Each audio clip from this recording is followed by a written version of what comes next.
Si el hombre muere, ¿volverá a vivir? ¿Qué significa estar ausente del cuerpo y presente con el Señor?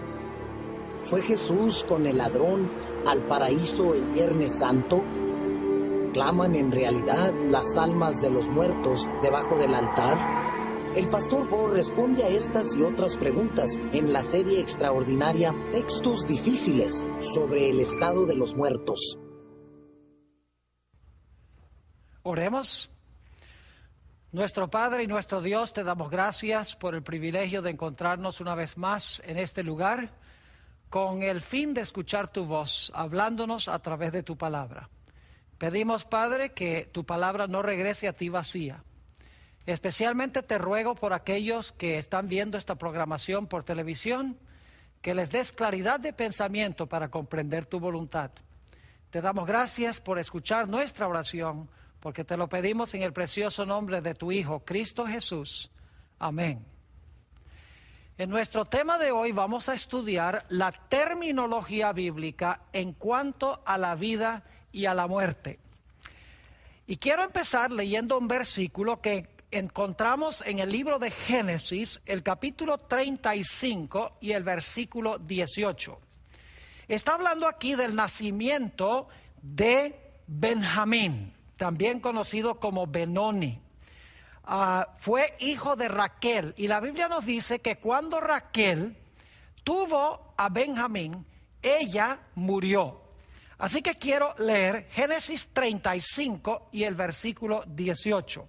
Dice así: y aconteció que al salírsele el alma, está hablando de Raquel, al salírsele el alma, pues murió, llamó su nombre Benoni, mas su padre lo llamó Benjamín. Ahora, algunas personas leen este versículo y le agregan conceptos o le agregan palabras. Por ejemplo, algunos lo leen de esta manera: y aconteció que al salírsele al cielo el alma inmortal, llamó su nombre Benoni, mas su padre lo llamó Benjamín. Ustedes notarán en este texto que no dice que el alma se fue al cielo, ni tampoco dice que el alma que salió de ella fue inmortal. Esas dos ideas de que fue al cielo y de que era inmortal son añadidas muchas veces por los lectores de la Sagrada Escritura, pero no es parte del idioma original.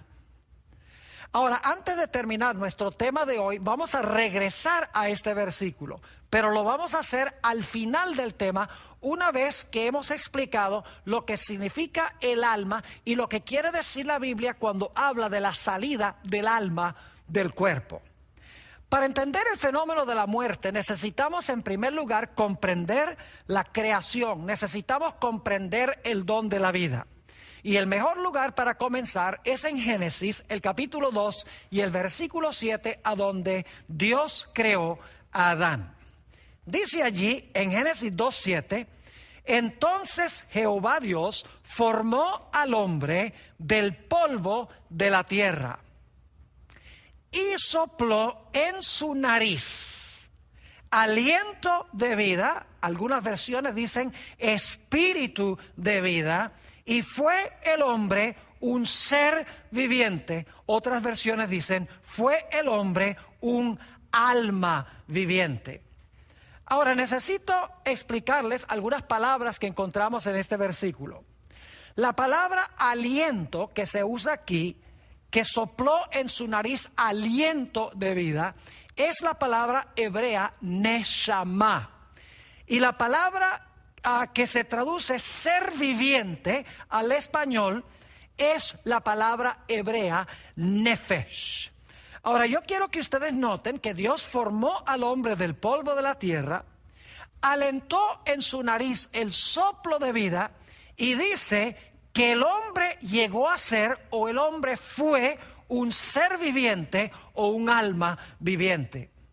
Quiero que noten en este versículo que no nos dice que Dios le dio al hombre un alma, ni tampoco dice que el hombre tiene un alma. El texto nos dice que el hombre es un alma. La combinación del cuerpo de polvo y el aliento de vida es igual alma. La Biblia nos dice entonces que el hombre se compone de dos elementos: polvo y aliento de vida. Y la combinación de los dos hacen el alma o el ser viviente. La Biblia nos dice en Génesis que el hombre podía morir, porque Dios le dijo al hombre que si comía del árbol de la ciencia del bien y del mal, ciertamente iba a morir. Así que si el hombre tenía un alma inmortal que podía vivir independiente del cuerpo, ¿cómo es que Dios le dijo al hombre que iba a morir si no era posible? Además de eso, la Biblia nos dice que cuando Adán y Eva comieron del árbol de la ciencia del bien y del mal, Dios les vetó el árbol de la vida. Es decir, no podían comer más del árbol de la vida, y por lo tanto la Biblia nos dice que entró en el mundo la muerte. Ahora, hablemos un momento del cuerpo de polvo, porque ese es el primer elemento del cual está compuesto el ser humano. En Isaías 64 y el versículo 8 encontramos que se nos explica que el hombre está compuesto de lodo o de barro, es decir, polvo, pero no polvo seco, sino polvo mojado. Dice en Isaías 64, 8, ahora pues Jehová, tú eres nuestro Padre, nosotros barro, y tú el que nos formaste. Así que obra de tus manos somos todos nosotros. Es decir, el cuerpo o la facultad física del hombre se compone de polvo. Los órganos, los nervios, los músculos, la piel, todas las partes fisiológicas del hombre están compuestas de barro o de polvo. Por eso cuando una persona muere, vuelve al polvo, como veremos más adelante en nuestro estudio. Así que con el cuerpo no hay ningún problema. Todos sabemos que el cuerpo regresa al polvo. El problema surge cuando se habla del espíritu, porque muchas personas tienen la idea que el espíritu es algún elemento intangible que tiene el hombre por dentro, que es consciente que cuando el hombre muere sale volando para ir a otra esfera. Pero ¿qué es lo que enseña la Biblia en cuanto al espíritu? Vamos a analizar en primer lugar la palabra espíritu en el Antiguo Testamento y luego vamos a pasar a analizar la palabra espíritu en el Nuevo Testamento para ver si en verdad la palabra espíritu se refiere a alguna entidad independiente del cuerpo, que está dentro del cuerpo, que sale volando en forma consciente del cuerpo en el momento de la muerte. En el Antiguo Testamento hay dos palabras hebreas que se traducen aliento o respiración. La primera es la palabra ruach y la segunda palabra es la palabra neshama. Ahora debo decirles que nunca, ni una sola vez en toda la Biblia, en todo el Antiguo Testamento, se conectan estas palabras con la palabra inmortal, ni tampoco se da ninguna insinuación de que el espíritu, de que el ruach o el neshama pueda vivir independientemente del cuerpo como otra entidad fuera del cuerpo humano. Ahora, es importante recordar que el lenguaje poético de los hebreos se basaba en el principio del paralelismo, y había tres clases de paralelismo.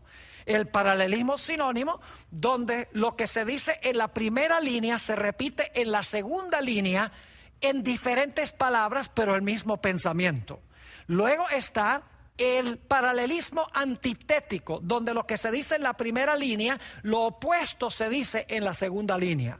Y luego está el paralelismo sintético, a donde lo que se dice en la primera línea se completa el pensamiento en la segunda línea. Ahora vamos a notar algunos textos a donde se usa el paralelismo sinónimo, la palabra espíritu y la palabra neshama, porque estas dos palabras son básicamente sinónimas. Una significa aliento, la otra significa respiración. Es decir, que son muy cerca de ser sinónimas, como aliento y respiración lo son en español. Job, el capítulo 33 y el versículo 4, queremos leer este texto porque se encuentran las dos palabras. Está hablando de la creación y dice lo siguiente: el Espíritu de Dios me hizo. La palabra espíritu aquí es la palabra hebrea ruach, es decir, el Espíritu o el ruach de Dios me hizo. Y luego en la segunda línea se repite el mismo pensamiento, pero en diferentes palabras. Dice, y el soplo, el neshama del Omnipotente me dio vida. Así que fíjense que lo que se dice en la primera línea, el Espíritu de Dios me hizo, se repite en otras palabras en la segunda línea que dice, y el soplo del Omnipotente me dio vida. Es decir, el Espíritu es el soplo o el aliento de vida. Vamos a Job, el capítulo 27 y el versículo 3, a donde se usa también un paralelismo sinónimo de estas dos palabras. Job 27, 3 dice lo siguiente: que todo el tiempo que mi alma esté en mí, y no debe traducirse aquí alma, porque la palabra neshama y la palabra ruach no significan alma, significan aliento o respiración. Es decir, hay una mala traducción aquí. Dice que todo el tiempo que mi alma, que mi neshama esté en mí, y luego repite el mismo pensamiento en la segunda línea, y haya hálito ruach de Dios en mis narices. Noten entonces que el hálito de Dios, el neshama, la respiración se encuentra en las narices y usamos la nariz precisamente para respirar. En Isaías 42 y el versículo 5 encontramos otra vez un paralelismo sinónimo. Dice lo siguiente: así dice Jehová Dios, creador de los cielos y el que los despliega, el que extiende la tierra y sus productos. Y ahora escuchen, el que da aliento, esa es la palabra neshama, el que da aliento al pueblo que mora sobre ella. Y ahora viene la segunda línea que repite el mismo pensamiento en diferentes palabras. Y espíritu, aquí la palabra es ruach, y espíritu a los que por ella andan. Es decir el que da aliento, neshama, al pueblo que mora sobre ella, sobre la tierra, es lo mismo que decir que Dios da espíritu o ruach a los que andan en ella, es decir, en la tierra. Nuevamente, estas dos palabras sencillamente significan respiración o significan aliento, la fuerza vital, el hálito. Dicho sea de paso, la Biblia también nos dice en el Antiguo Testamento que los animales tienen ruach y los animales tienen también neshama. Es decir, que ellos también tienen aliento, los animales también respiran. En este sentido, los hombres y los animales no son distintos. Hablando del diluvio, nos dice lo siguiente en cuanto a los animales y los seres humanos que murieron en esa ocasión. Génesis 7 y el versículo 22. Todo lo que tenía aliento, es la palabra neshama, todo lo que tenía aliento de espíritu de vida en sus narices, todo lo que había en la tierra murió. Hombres, animales, es decir, todos los que tenían aliento o respiración perecieron en el diluvio.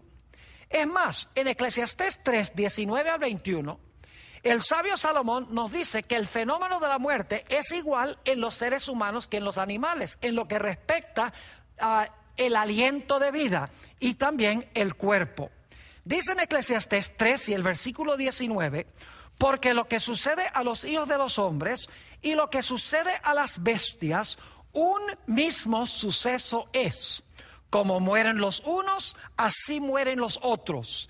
Y una misma respiración tienen todos. Fíjense, los hombres y los animales tienen una misma respiración. Ahora, no se me pongan nerviosos. El hombre no es lo mismo que un animal. En unos momentos vamos a hablar de eso. Pero en términos del aliento, la respiración son iguales. Sigue diciendo, ni más tiene el hombre que la bestia, porque todo es vanidad. Todo va a un mismo lugar. todo es hecho del polvo, fíjense, hombres y animales, y todo volverá al mismo polvo. Y luego pregunta el sabio Salomón, ¿quién sabe que el espíritu, el ruach, de los hijos de los hombres sube arriba? Es decir, ¿quién se atreve a decir que el espíritu del hombre sube arriba y que el espíritu o el ruach del animal desciende abajo a la tierra? Ahora, tal vez algunos se hayan puesto nerviosos cuando yo mencioné que el fenómeno de la muerte es lo mismo en el animal que en el ser humano. Quiero decirles que en realidad la respiración que tienen los hombres y que tienen los animales es la misma respiración, es la misma fuerza vital. Pero los hombres y los animales fueron creados con diferente función. Permítame ilustrar lo que quiero decir. Imagínense una nevera, o algunos le dicen una heladera. Esa heladera, para que pueda funcionar, hay que enchufarla en la pared para que tenga corriente eléctrica y pueda funcionar. Ahora, pensemos también de una computadora. Una computadora, para que funcione, también hay que enchufarla en la pared. Ahora yo pregunto, para que funcione la nevera y para que funcione la computadora, ¿se usa la misma fuente de energía? ¿Se enchufa en la pared? Claro que sí. En términos de la energía que necesita la nevera y la energía que necesita la computadora, la fuente de energía es la misma. Pero la computadora es un instrumento mucho más complicado porque fue creado con un propósito distinto, mientras que la nevera tiene una operación mucho más sencilla y fue hecha con otro propósito. Es decir, que en términos de su fuente eléctrica para funcionar son iguales, pero la función para la cual fueron creados es distinta o diferente. Ahora tomemos unos textos en el Nuevo Testamento que hablan del Espíritu, sobre lo que es el Espíritu. Ya hemos visto que en el Antiguo Testamento el Espíritu no es alguna entidad invisible, etérea, que vive dentro del ser humano, que sale del cuerpo humano en el momento de la muerte para seguir viviendo en forma consciente en el cielo o en cualquier otra parte. Hemos visto que la palabra ruach y la palabra neshama sencillamente significan el aliento de vida, el espíritu de respiración que permite que el cuerpo humano cumpla la función para la cual Dios creó ese cuerpo. Ahora vamos a ver si el Nuevo Testamento tiene la misma idea. Vamos a leer varios textos y dicho sea de paso, la palabra espíritu en el Nuevo Testamento es la palabra neuma. Santiago el capítulo 2 y el versículo 26 será el texto con el cual comenzaremos en el Nuevo Testamento. Dice, porque como el cuerpo sin el espíritu está muerto, así también la fe sin obras es muerta. Fíjense que el cuerpo sin el espíritu está muerto. Es decir, el cuerpo sin tener la capacidad de respirar está muerto. En Apocalipsis 11, 7 al 9 y también el versículo 11, habla de los dos testigos que en realidad representan el Antiguo y el Nuevo Testamento, que en cierta ocasión histórica, desde 1793 hasta 1798, durante la Revolución Francesa, fueron muertos. Es decir, que fueron atacados por Francia y permanecieron tirados en la calle por 3 días y medio, es decir, 3 años y medio. Y quiero leer esos textos. Dice, cuando hayan acabado su testimonio, los dos testigos, la bestia que sube del abismo, que es Francia, en 1793, la Revolución Francesa, hará guerra contra ellos y los vencerá y matará. Y ahora escuchen bien, y sus cadáveres estarán en la plaza de la grande ciudad, que en sentido espiritual se llama Sodoma y Egipto, donde también nuestro Señor fue crucificado. Y los de los pueblos, tribus, lenguas y naciones verán sus cadáveres. Fíjense que están muertos porque son cadáveres. Está hablando simbólicamente. Verán sus cadáveres por 3 días y medio y no permitirán que sean sepultados. Y en el versículo 11 dice que después de los 3 días y medio de muertos, y claro, la Biblia cuando habla en un marco profético, días equivalen a años. Cuando terminaron los 3 años y medio, dice que estos testigos iban a resucitar. Y fíjense cómo iba a realizarse esto. Dice, pero después de 3 días y medio, entró en ellos el Espíritu. Es decir, se les dio nuevamente respiración. Dice, pero después de 3 días y medio, entró en ellos el Espíritu de vida enviado por Dios, y se levantaron sobre sus pies, y cayó un gran temor sobre los que vieron. En forma de paréntesis, podría mencionar que hay un pasaje semejante a este en Ezequiel, el capítulo 37, a donde había un valle lleno de huesos secos. Y Dios mandó a Ezequiel a que llamara al espíritu de los 4 vientos para entrar en esos cuerpos que se habían juntado y se habían formado. Y dice que el espíritu entró en los cuerpos, y los cuerpos separaron un gran ejército, porque habían recibido el aliento de vida. Y claro, cuando una persona muere, sucede lo contrario. Cuando una persona es creada por Dios, Dios le da aliento de vida y el cuerpo funciona. Cuando una persona muere, el aliento sale del cuerpo y la persona ya no funciona fisiológicamente. Fijémonos en un texto, Juan 19 y el versículo 30, donde se habla de la muerte de Jesús.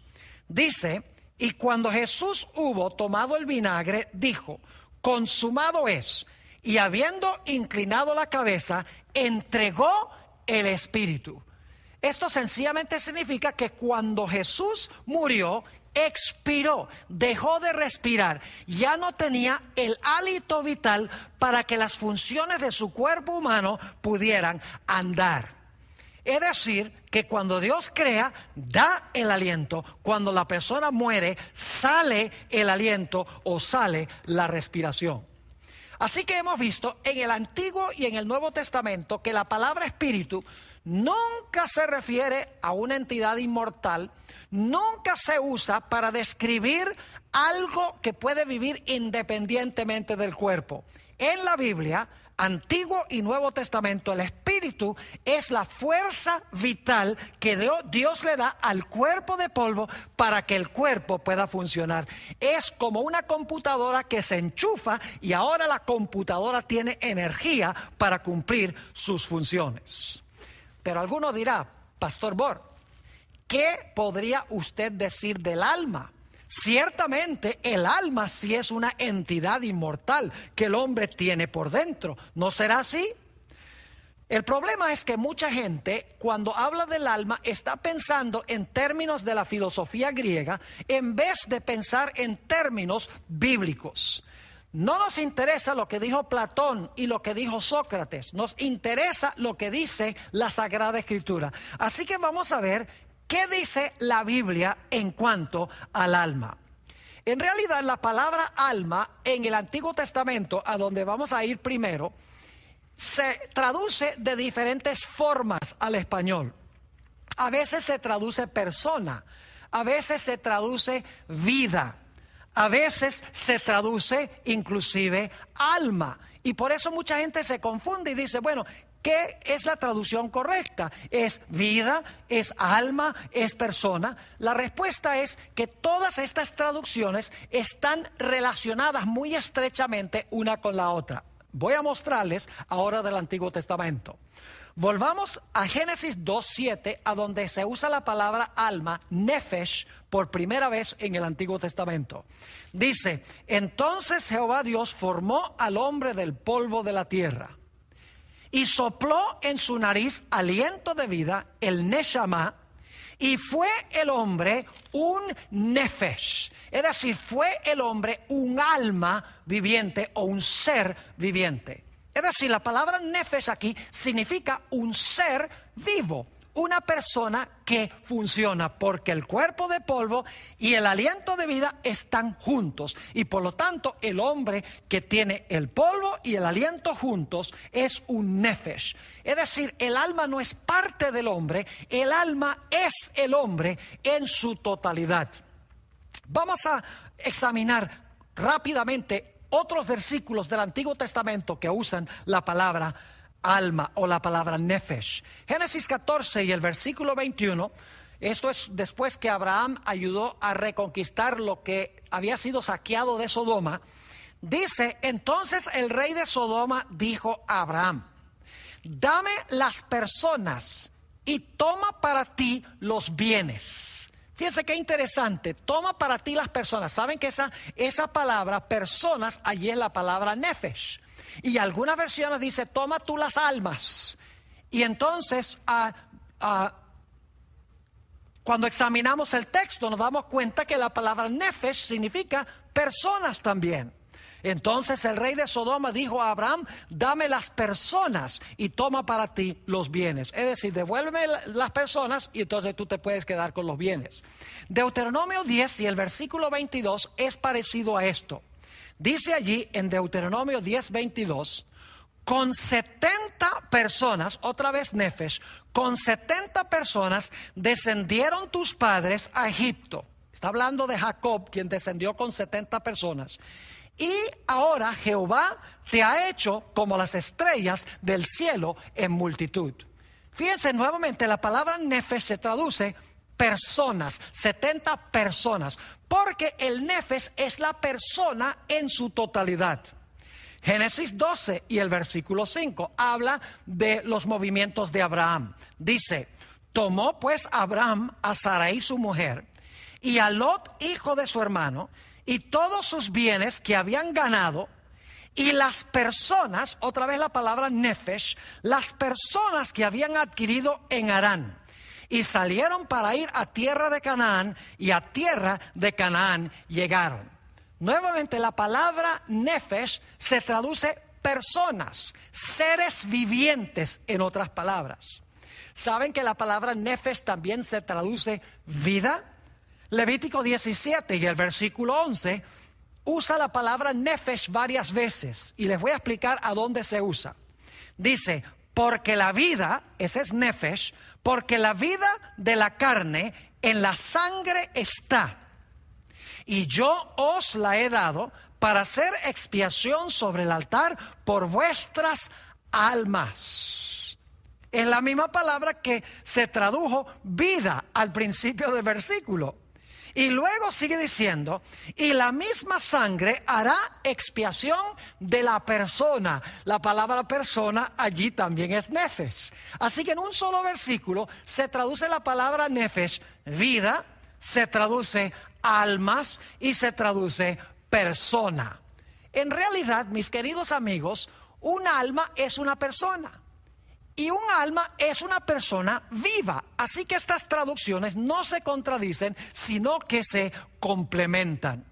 Deuteronomio 12 y el versículo 23 nos dice lo siguiente: solamente que te mantengas firme en no comer sangre. Dios le dice a Israel que no coma sangre, porque la sangre es la vida, es nefesh allí. Podría decirse que la sangre es el alma, pero en realidad significa vida.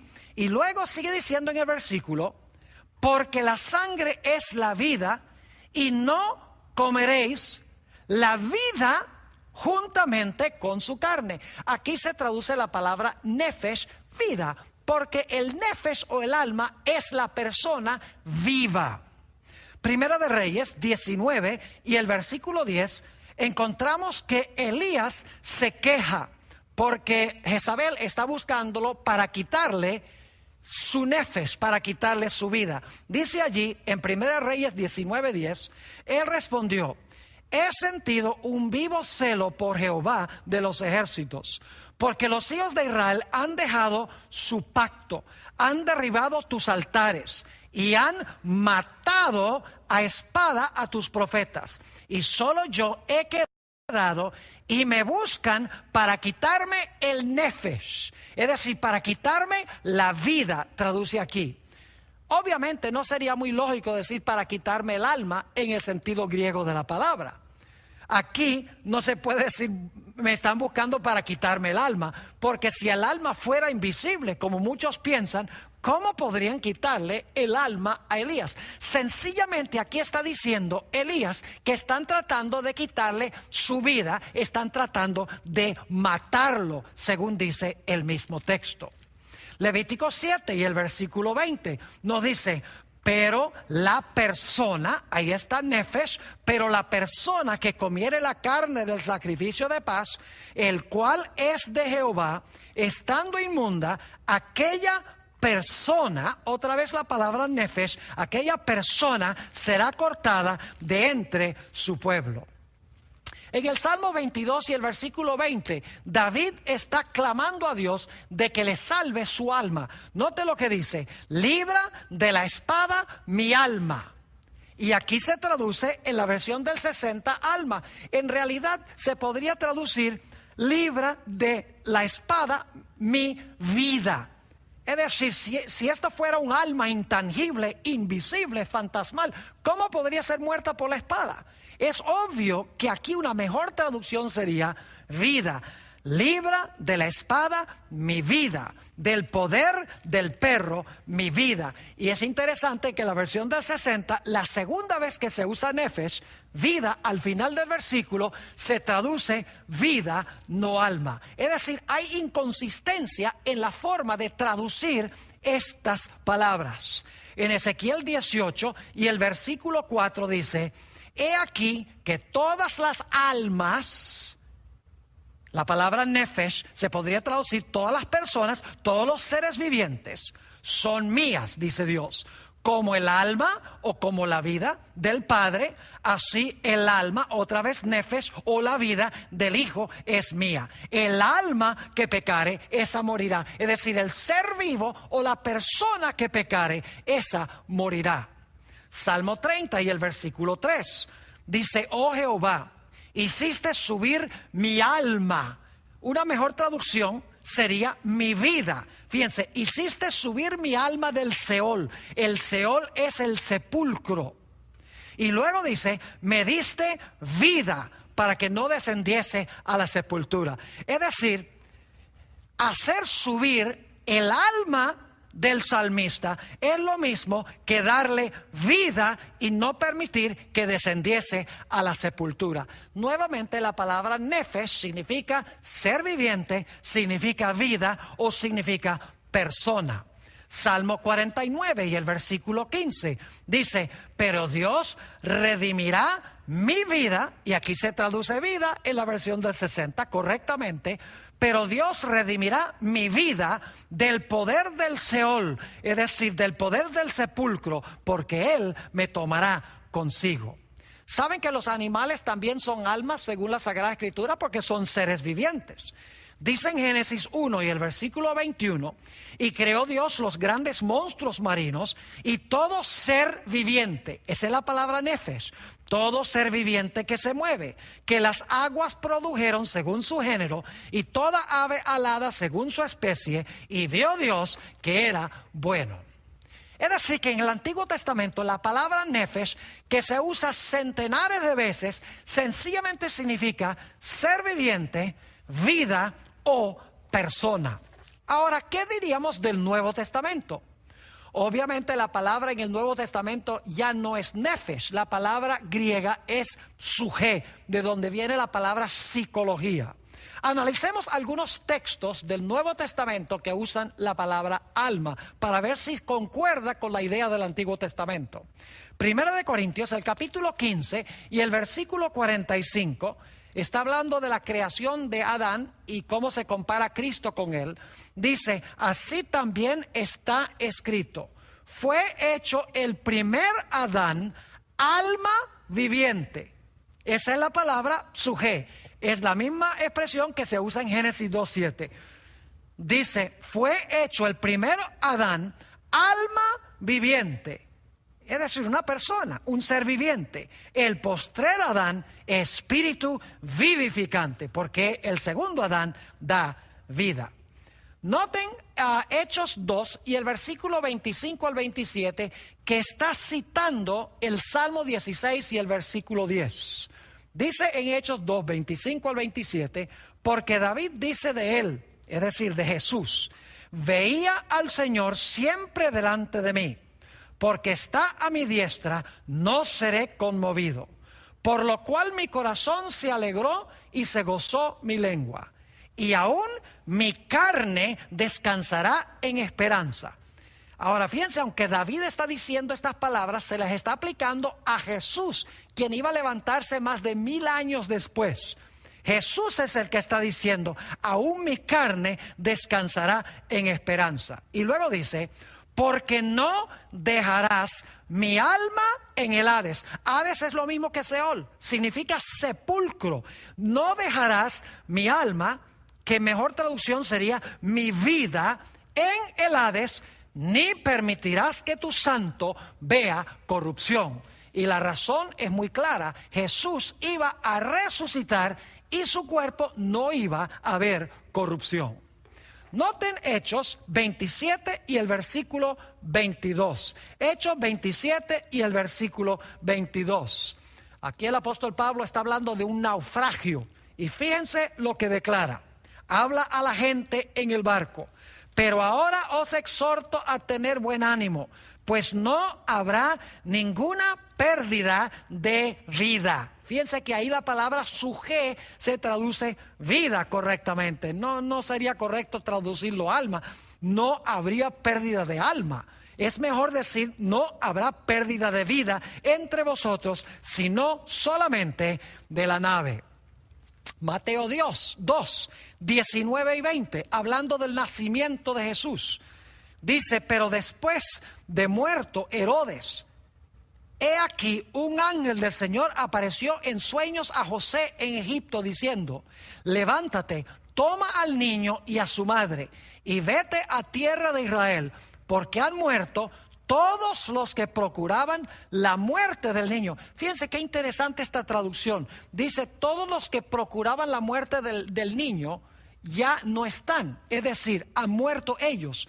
Pero lo interesante es que la palabra muerte aquí en realidad dice en el griego: todos los que procuraban el alma de la vida del niño han pasado del escenario. Es decir, que se traduce aquí a la palabra alma con la palabra muerte.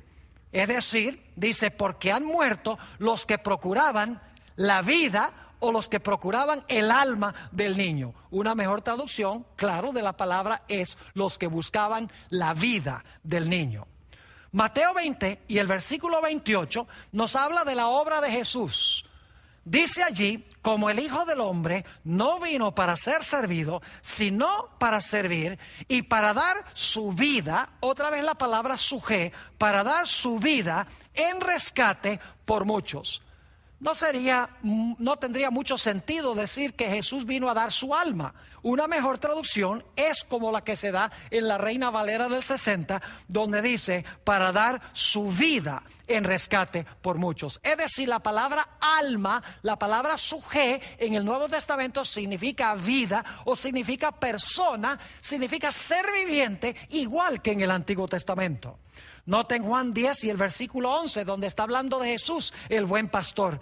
Dice Jesús: yo soy el buen pastor, y el buen pastor su vida da por las ovejas. La palabra vida allí otra vez es la palabra suje. Es la misma palabra que se traduce a veces en el Nuevo Testamento con la palabra alma, pero obviamente significa que Jesús vino a dar su vida.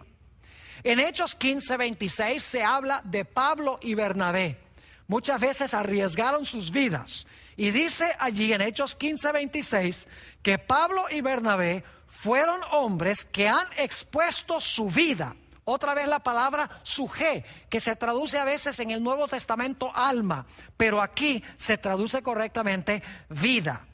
Porque los hombres que han expuesto su vida por el nombre del Señor Jesucristo. En Hechos 20 y el versículo 24 encontramos otra referencia a la palabra suje. Dice: pero de ninguna cosa hago caso, está hablando el apóstol Pablo, ni estimo preciosa mi vida. En la palabra nuevamente suje. Nuevamente, pero de ninguna cosa hago caso, ni estimo preciosa mi vida para mí mismo, con tal que acabe mi carrera con gozo y el ministerio que recibí del Señor Jesús para dar testimonio del Evangelio de la gracia de Dios. Y saben que en el Nuevo Testamento la palabra psuje se traduce también persona, como la palabra nefesh en el Antiguo Testamento. Noten dos ejemplos o tres ejemplos de esto. Hechos 2 y el versículo 41. Dice en Hechos 2:41, hablando de los que recibieron a Jesús en el día del Pentecostés, dice: así que los que recibieron su palabra fueron bautizados y se añadieron aquel día como 3,000 personas. Es la palabra suje. Se podría traducir 3,000 almas, 3,000 seres vivientes. No está hablando de una entidad invisible, intangible, fantasmal, que el hombre tiene por dentro, que es consciente y sale volando en el momento de la muerte y vive en otra esfera. Hechos 27 y el versículo 37. Está hablando del número de personas en un barco. Dice aquí: y éramos todas las personas, otra vez la palabra suje, y éramos todas las personas en la nave 276. Otro ejemplo a donde se traduce la palabra suje, personas, es Romanos 13 y el versículo 1, donde dice: sométase toda persona, ahí está la palabra suje nuevamente, sométase toda persona a las autoridades superiores, porque no hay autoridad sino de parte de Dios, y las que hay por Dios han sido establecidas. Ahora quiero comparar dos versículos para que podamos ver de una forma clarísima que el alma es la persona en sí misma, no una parte de la persona, no algo que el hombre tiene por dentro, sino la persona viva en su totalidad. Mateo 16 y el versículo 26, y vamos a compararlo con Lucas 9:25, y voy a leer esta idéntica enseñanza de Jesús como se presenta en dos diferentes evangelios, con diferente terminología, pero es la misma enseñanza. Mateo 16:26 dice, y está hablando Jesús: porque ¿qué aprovechará el hombre si ganare todo el mundo y perdiere su alma? ¿O qué recompensa dará el hombre por su alma?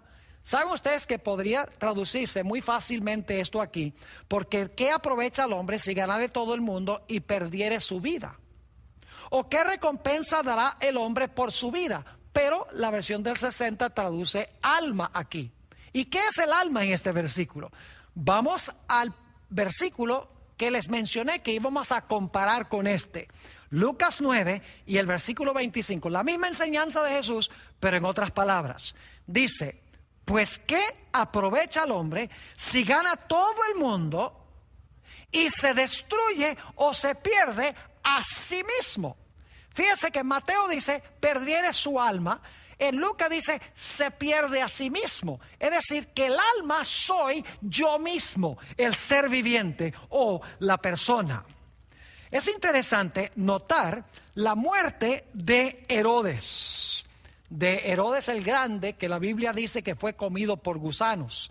Quiero leer del libro de Hechos de los Apóstoles, capítulo 12 y el versículo 23, a donde se describe la muerte de Herodes y qué fue lo que sucedió en el momento de la muerte. Dice allí: al momento un ángel del Señor le hirió, por cuanto no dio gloria a Dios, y expiró comido de gusanos. Esa palabra expiró es la palabra griega ex-psugen. Psuje es la palabra básica, pero ex significa que se salió algo. Es decir, se le salió, algunos dicen su vida o su alma, pero en realidad el texto quiere decir que se le salió en el momento de la muerte su vida. Es decir, entregó su vida. Hechos 5 y el versículo 5 y el versículo 10 habla de la muerte de Ananías y Zafira. Y fíjense lo que dice allí en Hechos 5 y el versículo 5 y el versículo 10. Al oír Ananías estas palabras, cuando Pedro le dijo: has mentido no contra el hombre sino contra el Espíritu Santo, cayó y expiró. Otra vez la palabra exepsugen. Exepsugen. Quiere decir que se le salió la vida, en otras palabras. Dice, cayó y expiró. Y vino un gran temor sobre todos los que lo oyeron. Al instante, versículo 10, ella cayó a los pies de él y expiró. Ahí está la misma palabra, es decir, se le salió la vida. No quiere decir que se le salió el alma inmortal, intangible, a vivir por allá en otra parte. Sencillamente significa que se le salió la vida. Y dice, expiró, y cuando entraron los jóvenes, la hallaron muerta, y la sacaron y la sepultaron junto a su marido. Ahora es interesante notar que muchas veces la Nueva Versión Internacional, que es muy usada entre los hispanos hoy en día, la Nueva Versión Internacional muchas veces traduce la palabra alma sencillamente con un pronombre personal. Ahora, no voy a tomar el tiempo para leer todos los versículos a donde la palabra suje se traduce sencillamente con el pronombre personal.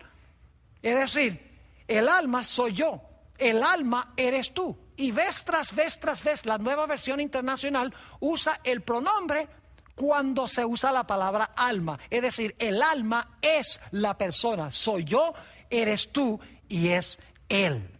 Ahora quiero que notemos Lucas 12 y el versículo 19 y 20. Lucas 12, 19 y 20. Esto está hablando del hombre que cada vez construía establos más grandes para guardar sus bienes.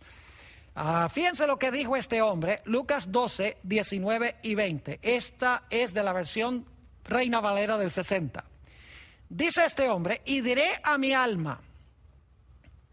En realidad significa diré a mí mismo, alma, muchos bienes tienes guardados para muchos años, repósate, come, bebe, regocíjate. Pero Dios le dijo, necio, esta noche vienen a pedirte tu alma, y lo que has provisto, ¿de quién será? Ahora fíjense que aquí dice que este hombre va a decir algo a su alma, va a decir, alma, acumulaste muchos bienes. Y luego entonces Dios le dice, esta misma noche será exigida de tu parte tu alma. ¿Qué es lo que quiere decir esto? La Nueva Versión Internacional lo presenta o lo traduce de una forma distinta y más clara. Dice, y diré. En la versión nueva Internacional en inglés dice, me diré a mí mismo, alma mía, ya tienes bastantes cosas buenas guardadas para muchos años. Descansa, come, bebe y goza de la vida. Pero Dios le dijo, necio, esta misma noche te van a reclamar la vida. Fíjense que la palabra suje se traduce en la Nueva Versión Internacional con vida en vez de alma. ¿Y quién se quedará con lo que has acumulado? Mis queridos amigos, la palabra alma se usa en sentido figurativo aún hoy en día, en el sentido en que lo usa la Biblia. Por ejemplo, decimos, si nadie vino a la reunión esta noche, decimos, no se apareció ni un alma. ¿Qué queremos decir con eso? Que no se apareció una entidad intangible, inmaterial, invisible, que nadie podía ver. Claro que no. Significa, no se apareció ni una sola persona. Hablamos de que bautizamos 300 almas en la campaña evangelística. ¿Qué quiere decir? ¿Que bautizamos a 300 fantasmas? Claro que no. Significa que bautizamos a 300 seres vivientes. Bautizamos a 300 personas. A veces decimos, ay, tengo tanta lástima por esa pobre alma. No quiere decir que tenemos lástima por una entidad intangible, inmaterial. Significa que tenemos lástima para con una persona. Analicemos unos pocos textos más que usan la palabra alma y luego regresamos al texto con el cual comenzamos nuestro estudio de hoy. Note lo que dice en Santiago 5 y el versículo 20. Está hablando de una persona que da testimonio de salvación a otra persona. Dice, sepa que el que haga volver al pecador del error de su camino, salvará de muerte un alma y cubrirá multitud de pecados. ¿Qué quiere decir eso? Que salvará de la muerte a un alma. Quiere decir, dicho sea de paso, que el alma puede morir, porque si se puede salvar al alma de la muerte, quiere decir que el alma puede morir. Pero lo importante aquí es que dice que salvará a un alma de la muerte, quiere decir salvará a una persona o a un ser viviente de la muerte. Apocalipsis 16:3 inclusive dice que los animales son almas. Dice, el segundo ángel derramó su copa sobre el mar y este se convirtió en sangre como de muerto y murió todo ser vivo que había en el mar. La expresión ser vivo es la palabra sujé. Es decir, sujé se aplica también a los animales. Un último texto. Este texto está hablando del niño que se cayó de la ventana cuando el apóstol San Pablo estaba predicando el evangelio, y la Biblia dice que se murió. Su nombre era Eutico. La Biblia nos dice también que el apóstol Pablo llegó y lo resucitó. Quiero leer Hechos 20:10, donde describe lo que hizo el apóstol San Pablo. Entonces descendió Pablo y se echó sobre él y abrazándole dijo: no os alarméis, pues está vivo.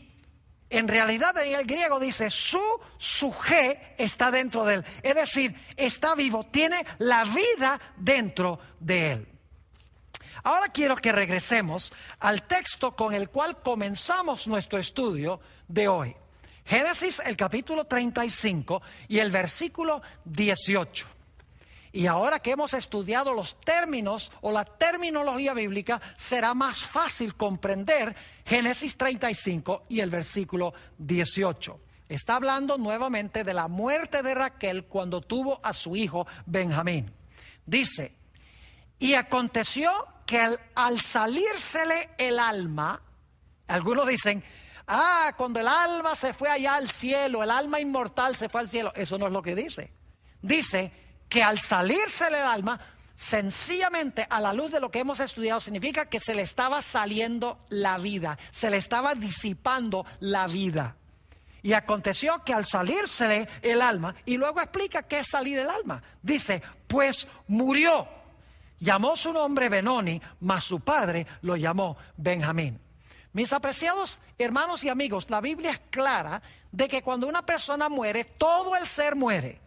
Aunque Dios guarda un registro de la persona en el cielo, porque en la resurrección le va a devolver su individualidad y su personalidad. Dios no olvida, en otras palabras, al muerto. Dios guarda los nombres y los registros, porque en la resurrección les dará un cuerpo nuevo y les dará aliento de vida y se levantarán perfectos, incorruptibles e inmortales. Fíjense lo que dice la Sagrada Escritura en cuanto al fenómeno de la muerte. Salmo 146 y el versículo 4 dice, pues sale su aliento y vuelve a la tierra. Es decir, cuando el aliento sale del cuerpo, la persona vuelve a la tierra y luego dice, en ese mismo día perecen sus pensamientos. Es decir, que cuando una persona deja de respirar, vuelve a la tierra y en ese día cesan sus pensamientos. Es decir, que el hombre no tiene un alma inmortal que sigue pensando después de la muerte. En el Salmo 104 y el versículo 29 y 30, Salmo 104, 29 y 30, está hablando de el contraste entre el proceso de la muerte y el proceso de la creación. Dice allí, hablando de Dios, escondes tu rostro, se turban. Les quitas el hálito o el espíritu o la respiración. Y fíjense lo que dice. Les quitas el hálito, dejan de ser y vuelven al polvo. Pero luego habla de lo opuesto, el proceso de la creación. Dice, envías tu espíritu, son creados y renuevas la faz de la tierra. Cuando una persona muere, la Biblia nos dice sencillamente que el individuo vuelve a la condición en la cual estaba antes de la creación, en el caso de Adán.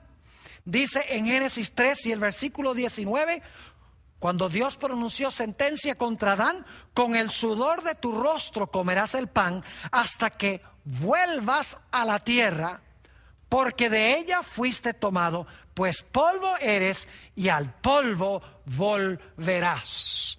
Y Eclesiastés 12 y el versículo 7, un versículo muy bien conocido sobre el estado de los muertos, nos habla del fenómeno de la muerte y dice: el polvo vuelva a la tierra como era y el espíritu vuelva a Dios que lo dio.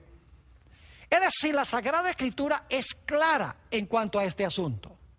El hombre se compone de polvo o de lodo. Su cuerpo es un cuerpo material de lodo. Dios le dio a ese cuerpo la respiración y la persona llegó a vivir, llegó a ser un ser viviente, en otras palabras. El fenómeno de la muerte es lo contrario. El cuerpo vuelve al polvo y el aliento abandona el cuerpo de tal manera que el cuerpo ya no puede funcionar porque no tiene una fuente energética. ¿Saben ustedes, mis queridos hermanos y amigos, que la Biblia presenta solamente dos destinos? En Romanos el capítulo 6 y el versículo 23 nos dice: mas la paga del pecado es muerte. Fíjense que no dice la paga del pecado es una vida eterna en miseria, el alma quemándose por allá en el infierno. Eso no es lo que dice. Dice, porque la paga del pecado es muerte. Y según Eclesiastés el capítulo 9 dice: los vivos saben que han de morir, mas los muertos nada saben. Y luego está el otro lado de la fórmula. Romanos 6 y el versículo 23, la última parte dice: porque la paga del pecado es muerte, mas la dádiva de Dios, es decir, el regalo o el don de Dios, es vida eterna en Cristo Jesús, Señor nuestro. Es decir, que la muerte y la vida son polos opuestos. La vida es un don de Dios, nos da un cuerpo material, nos da la capacidad de respirar y vivimos. Durante nuestra vida escogemos si vamos a querer vivir para siempre o si la muerte será el fin. Es decir, que la decisión está en nuestras manos, recibir o rechazar a nuestro Señor Jesucristo como nuestro Salvador personal. Porque la paga del pecado es muerte, mas el don o el regalo de Dios es vida eterna en Cristo Jesús, Señor nuestro. Es decir, que nuestra esperanza de vida no se encuentra en un alma inmortal. Nuestra esperanza de vida se encuentra en Cristo Jesús, quien vendrá del cielo con poder y gloria, levantará a los muertos en Cristo del polvo, les dará un cuerpo nuevo y luego les dará la respiración para que puedan vivir con Él para siempre.